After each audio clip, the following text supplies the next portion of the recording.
And welcome back to Own Your Peace. I'm your host, Andy Theosin, and I have a very special guest today. I have my hubby, Kelly, back with us this week. The other piece of the puzzle. This next week, we are going to be celebrating 24 years. Yes. So as we were kind of talking about what we've learned over the 24 years that we've been married and some takeaways, we thought it would be fun to hop on and record a podcast episode where we share 24 things we've learned in 24 years. And I was hoping it was going to be episode 24, which would have been so fun, but this is episode 25. So our timing was almost there. We were so close. Almost there.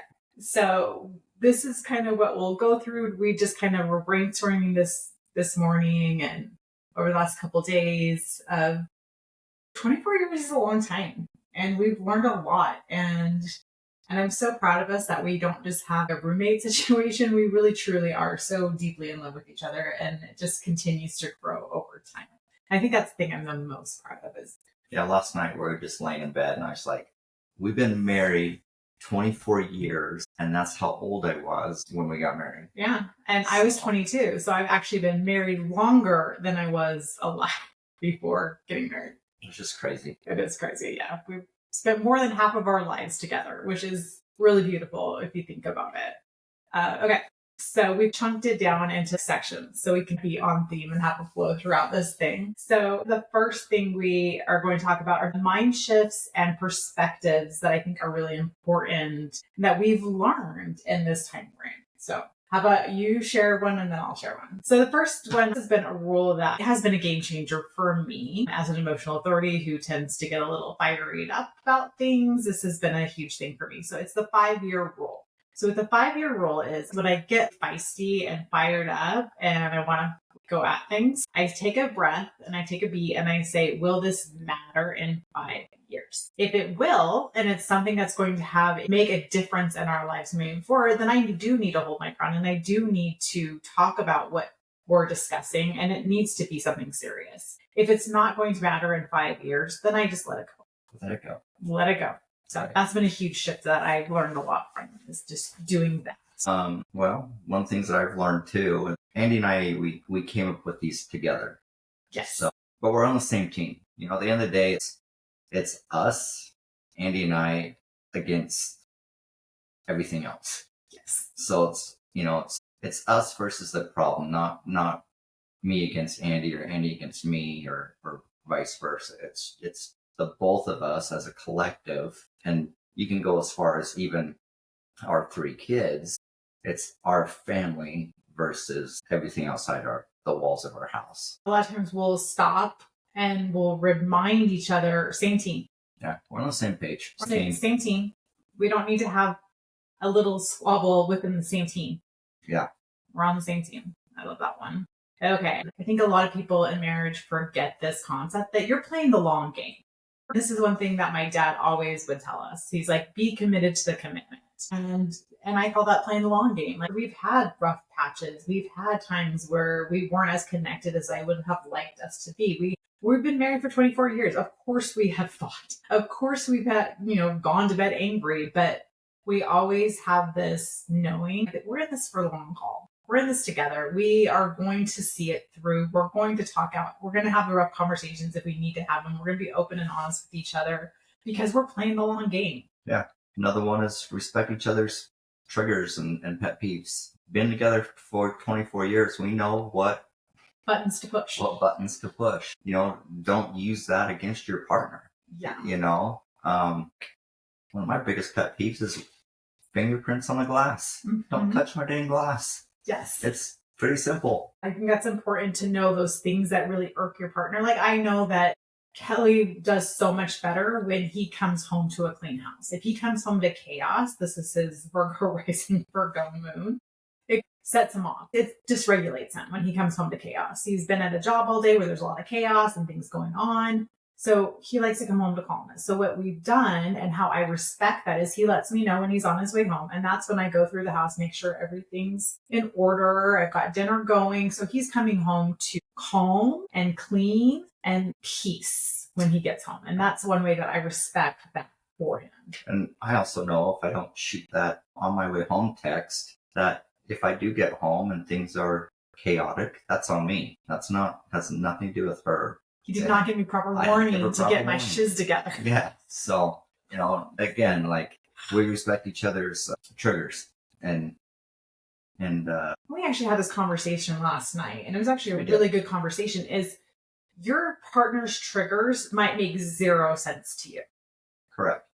And that's the thing about triggers, is they don't have to make sense. You just have to know what they are, be aware of them, and respect them. So if there's a word that you say that brings up a hurt, and then stop using that word, even though that wasn't the intent when the word was said, it's still something within them is triggered by that. Or if there's a song or a smell, just understand that sometimes we don't even understand our triggers for ourselves, let alone having a partner understand them, but we can still respect them.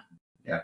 And just having an open conversation about what those triggers or pet peeves might be. You're both adults, have an adult conversation, and hopefully you guys can, you can work that out. And when I say have an adult conversation, I know it's hard. Sometimes egos get in the way, and I'm right, you're wrong type thing. Well, whatever, it doesn't matter in 5 years. Why fight about it? But exactly.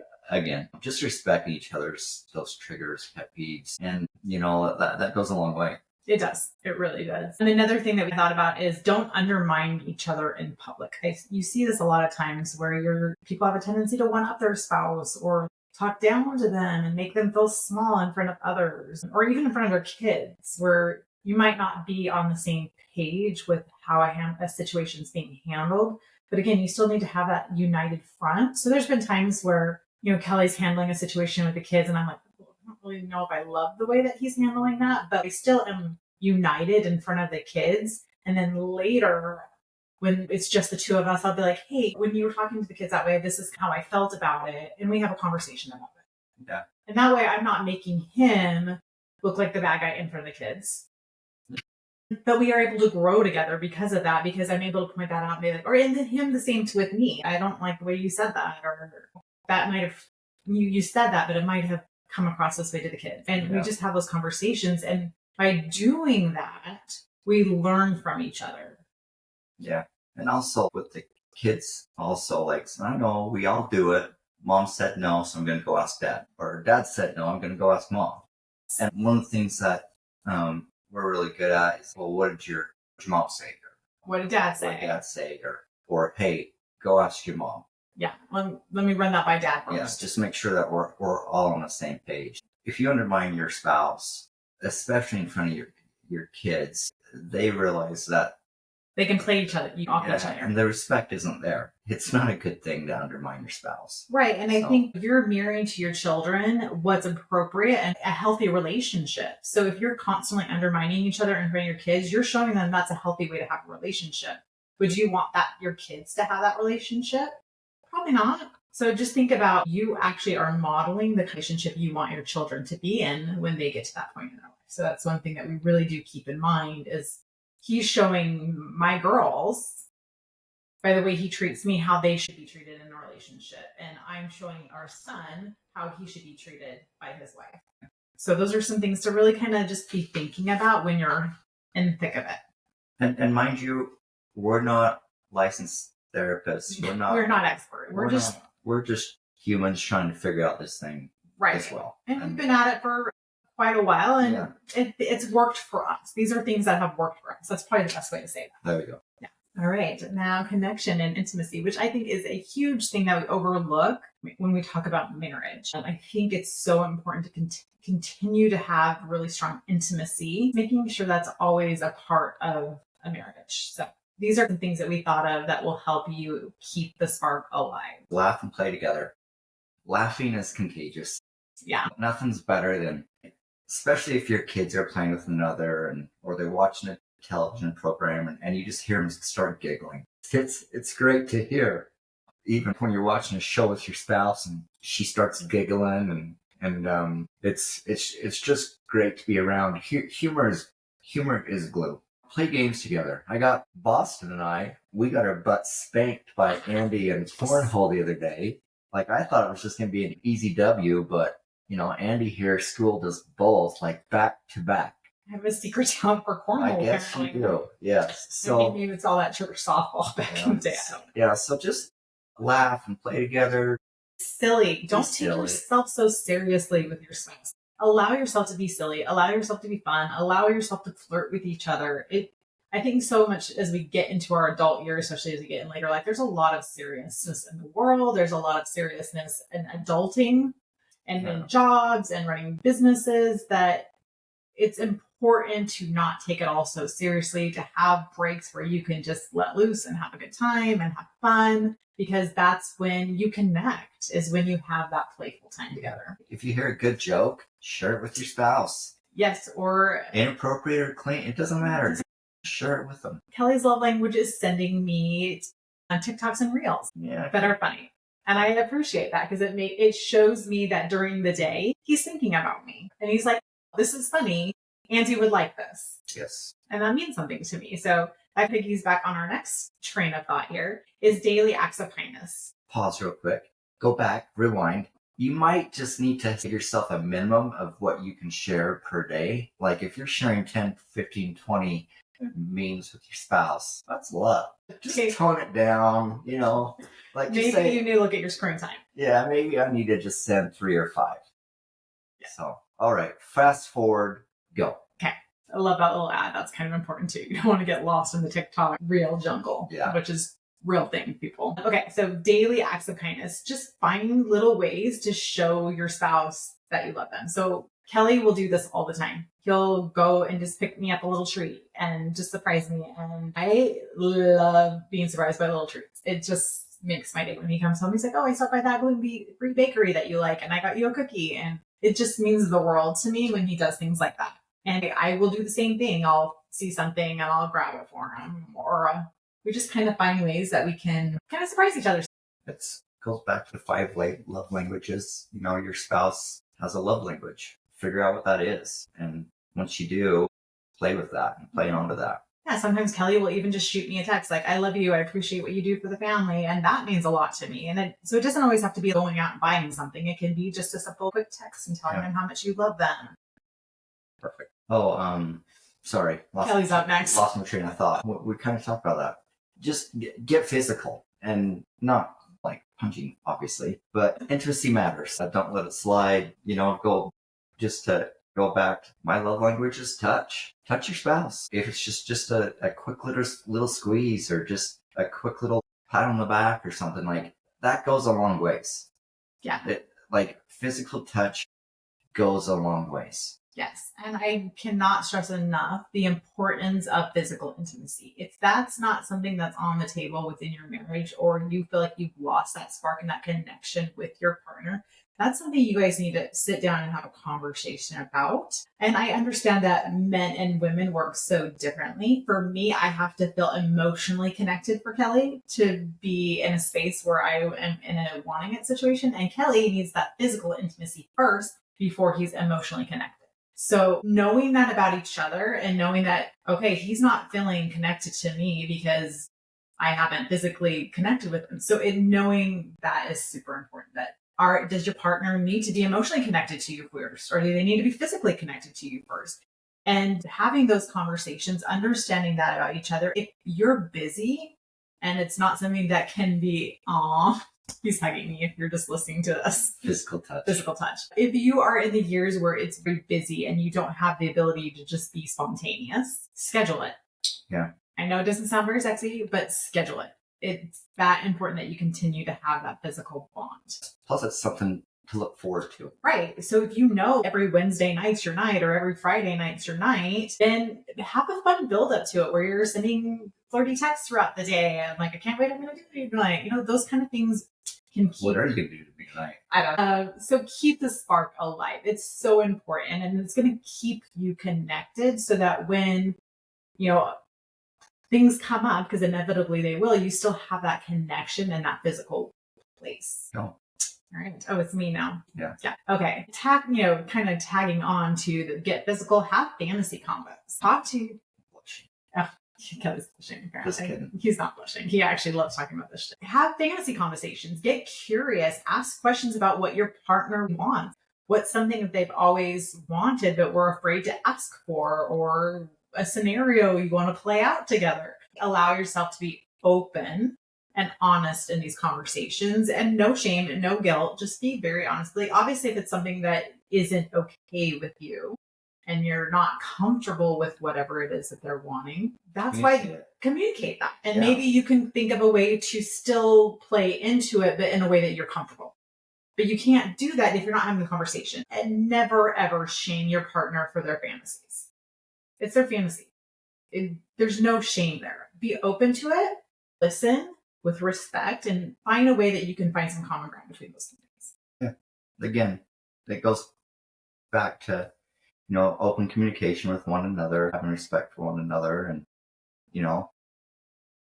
and who knows, it probably will end up being a good time. 100%. Because at the end of the day, it's going to lead to something. There you go. There you go. Also, just don't love your spouse like them. There's times when Andy and I will be on vacation. We're with each other 24/7. Then the vacation's over and we go back to real life. And I miss her. Like, even though I was with her 24/7 and I'm back into real life, like, not only do I love her, but we genuinely like each other. Like spending time with her. We like spending time with each other. I know there's a lot of times in marriage where you can absolutely love your spouse, but not necessarily like them. Yeah. So work towards liking your spouse. Work towards wanting to spend time with your spouse. I think that's so important to have, not just love between the two of you, but actually liking each other and wanting and looking forward to spending time together, just the two of you. It's so important in that connection and intimacy. Bingo. Bingo bongo. Now we're moving on to support and growth. And one of those ways that we can do that and help each other support and grow is to be each other's biggest cheerleader. And that is one thing that I feel like we've done really a good job at between the two of us, is celebrating each other's wins, big or small. Kelly is obsessed with having the greenest grass in all the land. And he puts a lot of time and effort into making sure that our grass looks top notch. And I celebrate it. Honey, look, our grass looks the best in the entire neighborhood. And I genuinely am proud of the effort. I'm very proud of him for the effort. And because I know it matters to him. And it's a win for him that our grass looks amazing. So I celebrate that. Backyard's a little bit harder with two dogs, but it is what it is. It's a good thing they're cute. Hold space for each other during hard times. Life happens. Yeah. You lose a job. Yeah. That's life. Does it stink? Yes. And it's scary. It is scary. It's scary being a provider for a family. But those times that it has happened, there was no shaming. It was nothing but full-on support. Let's figure this out together. Yeah, we'll get through this. When I lost my dad this past December, that was a really hard time for me. And for me, I shut down. I shut down emotionally when I go through hard times of loss. So in a lot of ways, I cocooned and I went into my own shell, and I was very shut down and withdrawn from the world. Instead of him guilting me and shaming me for spending all day on Netflix, he knew that was part of my grieving process, held space for it, and he supported and just gave me nothing but love during that very difficult time. And because I had the freedom and space to completely shut down and numb out like I needed to, I was able to get through it a lot faster because I had the space to do it. If he had been like, honey, you need to work. Why are you wasting your time all day? We have bills to pay. And he would have harped on me and not allowed me to do what I needed to do. It would have been a lot harder of a grieving process, but because I had the care and the space, it made grieving a lot easier. And it made me come back to myself and come back to our family a lot faster. Just to piggyback on what you're saying too, is I was so proud, emotional, but I was so proud of our three kids when Andy was going through all that. The kids were always like, Dad, what can we do? Just love her. Just hug her, just love her. And that's what our three kids did. Every one of them. Yeah, they did. They didn't know what to do. They didn't know what to say, but they were there, physically and emotionally, just doing whatever they had to do to help their mom get through the hardest times in her life. So I don't care how old you are, losing your daddy's hard. Yes, it is. Another thing that I felt like we've done a good job at is we rode together.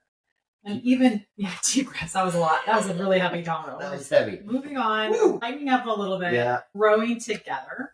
And happy, even if it's at different speeds. Kelly is not the owner of my happiness, and I don't own his happiness. Happiness is an inside job. So if I want to truly be happy, then I need to do the work to be happy within myself. And then that bubbles over for him, and he's able to have that. That was probably the biggest shifts in our marriage is early on. I don't know if I read a book or if I heard it in a podcast or something, and it was like, your spouse is not the owner of your happiness. So if you're constantly looking to your spouse to make you happy, and it's like their job to make you happy, then you're doing it wrong. It starts with you, and you have to make sure your cup is full so that you're coming in it together with a full cup. Yeah. And that has been one of the things that we have embraced and have spent a lot of time in. We both work really hard on our own personal growth. Yeah, there'll be times where your spouse is taking leaps and bounds ahead of you. Just be patient. It's a marathon, not a sprint. And there'll be times where you feel like you're going leaps and bounds beyond your spouse, but eventually it will Even out. equilibrium will find its place. Right. And if you're in a relationship where your partner's not willing to put in the work, keep working on yourself. Your energy and vibration will rise. And the two things are going to happen. You're going to have a spouse who is going to feel the shift and change in you. And they're going to choose if they want to match your new frequency and vibration, and they'll do the work to join you. Or it might be time to end a relationship. And those are serious conversations to have. Like most of the time when you shift your frequency and vibration, they'll feel it and they'll match. And that has always been what's happened with Kel and I. Yeah, and especially if it, especially it goes back to that love, that supporting, communicating, all that fun jazz. Next one is dream together. Share each other's, share your vision with your spouse, risks and those types of things. And I'm not saying we're gonna clean out our life savings and I'm gonna open a garage, or I don't know. That's just me throwing a dart right now. Anyways, but yeah, dream together. Dream together. And there's times where Kelly has a full-time job, and because of that stability, I have a little bit more movement in what I do with building out a dream. And the goal is that once things take off, he will be able to have an opportunity to go with what he's wanting to build. So having those conversations together, so you both are on the same page of what you're wanting to create moving forward. Yeah. And sharing that dream together as a family too. There you go. Respect each other's interests. So if it matters to them, it should matter to you. Like I said, does lawn care, is that important to me? She could care less. I could care less. I appreciate it. I appreciate having a beautiful yard and flowers and all the hard work that he puts into it. But is that something that I'm personally interested in? No. But I appreciate it, and it's important to him. So I make sure he has all the supplies and whatever he needs. And I am a full supporter of his interest in that. And then there's lots of things that I'm interested in that Kelly could not care less about. Yeah. He might think I'm even a little crazy. But you got to respect it. Yep. I did not know she has so many. Oracle decks. Yes. But it is what it is. All right. The next theme is practical life and logistics. Okay. Because we're going to get into 3D right now. Yes. The tactical to make a marriage work. So Andy and I, we try to get away at least once a year, just her and I. Yes. Sometimes they're bigger vacations, like going to Hawaii. Sometimes it's just doing a staycation around Salt Lake or wherever that we want to go to. But just an annual getaway, just the two of us. Right. And we understand that if you're listening to this and you have young kids, it's harder to do this. But just work with where you're at right now. There's been times where our children were young and we had leaner years. So maybe it was just camping for the weekend or getting a little hotel in town. We always have tried to make it a priority. And now that we're older and we're in a better financial situation, we will do week-long trips like Aruba and Hawaii. And it's great. And I love that we're there. But just do what you can with where you're at. So yeah, if it's only you can get away for the day, plan it. Get it done. If you can unplug for at least a couple days where you have just undivided attention between the two of you, that's the best. But, start with where you can is really important. Our goal is always 1 week every year and then quarterly overnight dates into the fantasy suite. Yes. Oh. We'll talk about fantasy combos. Yes. Yeah, it's a good time. We call them our sexcations. All right.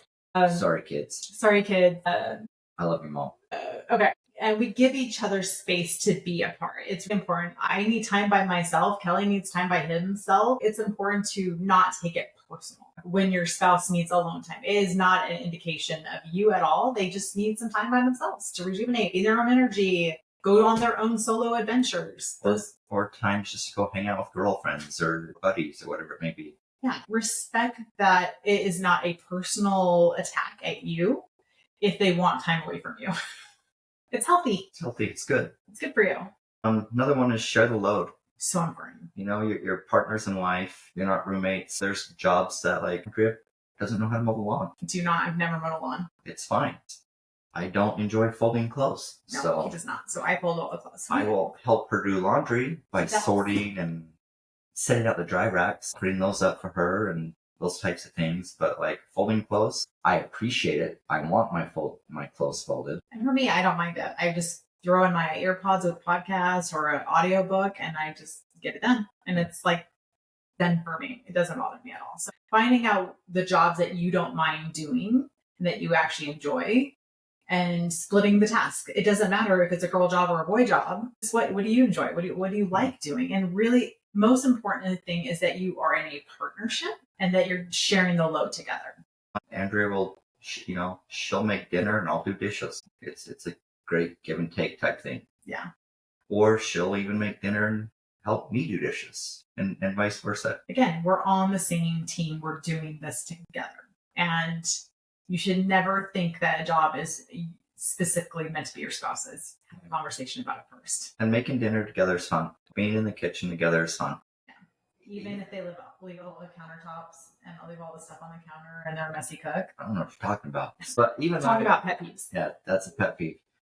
I do that. Kelly does not. What I love too is like even when I'm in the yard, Andy might not be out there helping me weed or doing the labor, but she's out there and we're talking. I'll bring him a sandwich or, a cold soda or, some more water. Or refill on water, but like she's out there talking to me. And sometimes like I'm not asking you to help me, just be out there with me.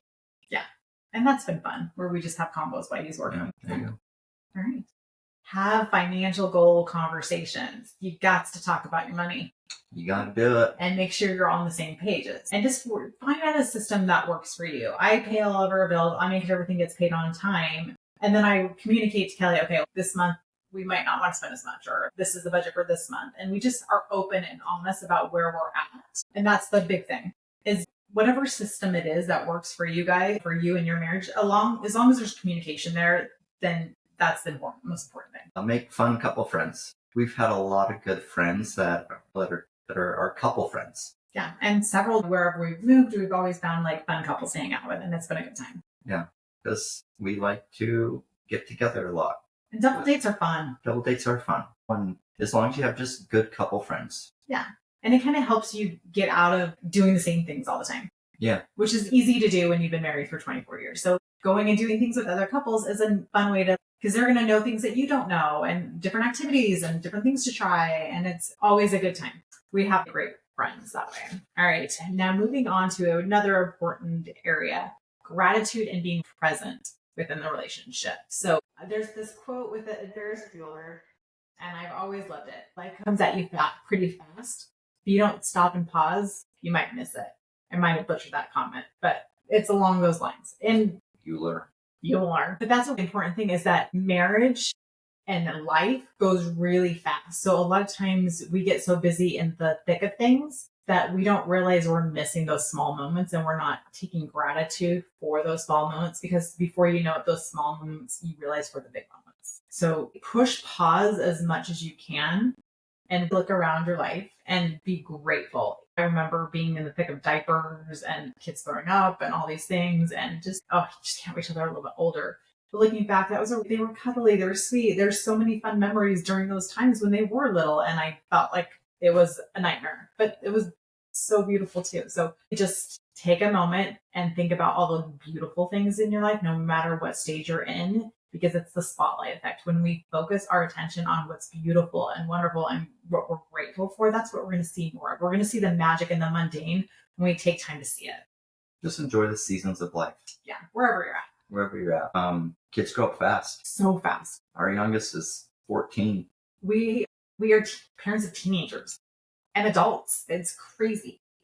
It went by like that. Yeah. The next one is don't spouse bash. You may say something to a friend or a coworker or whoever it may be, and they'll remember that. And when they do meet your spouse, I'll be like, oh, you did this, but don't spouse bash. It's hurtful. And I have been in friend groups where that's what they would do. They would just sit and almost one up each other with how terrible their husbands were. Or husband did this and husband did that. And it was just such a negative, toxic energy. And I'm not going to say Kelly's perfect because no person is. He's human. He's going to have faults. But that's not mine to share. And just don't get into it. I will have a caveat here, though. You need to have good friends. If you are truly in a relationship where you do need someone to talk to about it, and it's more beyond just being petty grievances, it's more, am I in a relationship that's healthy and I need to talk to my girlfriends about it? That's different. That's not what we're saying here. That's a good add-on. Yeah, I'm just talking about the petty. Yeah, just protect your partner's reputation. Yeah. But if you do need to talk to your friends about, what's going on within your relationship because you need that outside help, that's important too. Again, we're not therapists. We are not therapists. We're not. We are not licensed in any manner or capacity. This is what works for Kelly and Eddie. Yes, absolutely. And I will add here, if you are in a relationship where it is tricky and it's hard and you're not sure how to move forward, therapy is a great tool. We're not therapists. It's not, there's nothing shameful about going to get help when you need it. There's been rough patches with our marriage where having a third party to talk things out, an independent mediator would have been helpful. So get help if you need it. Yeah, it's there. It's there. And it's a great resource. There's so many resources out there. What works for you isn't going to work for anyone else. So just know that.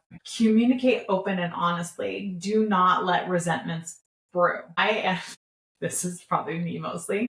As a Cancerian, I tend to just keep things bottled up and I don't say a lot of things that are bothering me. I just let them fester. And then all of a sudden he'll say something else and I'll overreact to a small thing because it's not just a small thing. It's like the 10,000 things I didn't say anything about. So always have open conversations about things. When you say this, it hurts my feelings. Yeah. So just being open and honest about things but I will say it's a better practice. Instead of saying it in the height of a moment where it's going to escalate pretty dang quickly, wait till you're in a even kill neutral energy with each other where you are in already a good place. And then you can have these conversations where you're open to receive. Because when you're already in the thick of things, your partner's not going to be receiving what you're saying. Yeah. No. And sometimes you just have to invite them to have a conversation with you. Just like, hey, when you're calmed down, can we have a conversation about this later? I'm not saying let's do it right now because obviously you're angry. I respect that. Feel your feelings. But can we set this aside and talk about it later? Kelly and I are both emotional authorities, so we can get pretty riled. So we know that it's better for us both if we wait 24 to 48 hours where we're calmed down and then we come back and then we're able to have a much more proactive conversation where there is resolution as opposed to just like fueling each other's fire. Or, it doesn't have to be 24 to 48 hours too. I need time to cool off. I'm going to go on a walk or I'm going to watch a television show just to calm down. Yeah. And just, and when I say the 24 to 48 hours, that's that emotional wave. I see. Just waiting through that. And sometimes you'll be able to get over it after a walk or calming down, or sometimes you will need a little bit more time to calm down. So just kind of follow your flow where you're at. So you get to that neutral space where you can have those productive conversations. Or you can just go like, hey, I'm still pretty upset. Let's just not talk about that. But I'm okay. I'm okay with everything else. Yeah. And then the last one, number 24. And we kind of talked about this also. It's the two of us. It's us against the world, basically. Find joy in this journey that you're making together. Yeah. You're on the same team. You're doing this together. Find ways to connect along the way and look at this as a shared journey that you're doing life together. You chose this person for a reason. Allow them to have a front seat in your life. I think a lot of times if you're hyper independent, it's hard to have someone and share a life with somebody. So it takes work. That first year of marriage is rough usually because you're independent and now you're having to like shift your whole life to accommodate somebody else. And that's something that can continue throughout your marriage if you're not opening and giving space for somebody else to be a part of your life. So give them space in your life. And if you're new to Andy's podcast, go back and listen to the podcast of the story of Andy and I. Of how we met. Our love story. The journey of 24 years it's been fun. It really has. I'm the harder one to get along with. I'm moody. I'm everything. And Andy's easy. She's easy to get along with. She's cool. She's chill. I'm the harder one to get along with. He does have a lot of Aries energy. I'm fiery. He's very fiery. You know, and some people might look at me and be like, oh, he's so chill. I'm like, well, I am to an extent until my buttons get pushed. Yes.